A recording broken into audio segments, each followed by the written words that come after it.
হে everyone, এটা একটা BTS বলতে পারো, একটা ফুল ভিডিও। একটা নাচের শ্যুট করতে গেলে এই গরমে কতটা কষ্ট হয়, বাইরে তাই শ্যুট করা যাচ্ছে না, তাই ঘরই ভরসা।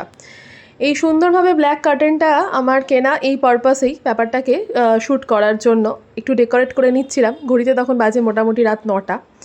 তো 9টার সময় সারাদিনে সব কাজ সেরে সব কিছু করে এবার একটুখানি টাইম পেয়েছিলাম, এইভাবে মেকআপটা করে নিচ্ছিলাম। ভীষণ হালকা একটা মেকআপ করেছি, কারণ যেহেতু এটা ইনডোর শ্যুট হবে, কোনো আউটডোর ব্যাপার নেই বা কোনো বড় বড় লাইটের সামনে স্টেজ পারফরমেন্স নয়।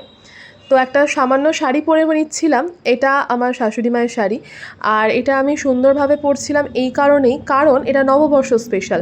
লাল সাদা কনসেপ্টটা নববর্ষের সাথে আর পুজো আচ্ছার সাথে খুব ভালোভাবে যায়। একটা সুন্দর আমার সেট ছিল, যেটা দেখলাম এটার সাথে বেশ ম্যাচ হয়ে গেছে, তো সেইটাই পরে নিয়েছিলাম। এবার তোমাদের সাথে ফাইনাল লুকটা শেয়ার করি, দেখো তো কীরকম লাগছে। অলরেডি কিন্তু ঘড়ির কাঁটা প্রায় 10টা ছুঁই ছুঁই এই সব কিছু করতে গিয়ে। কিন্তু আমাদের ভুলে গেলে চলবে না যে এই সব কঠিন পরিশ্রমগুলো চালিয়ে যেতে হয় শুধুমাত্র কিছু ভিউজের জন্য।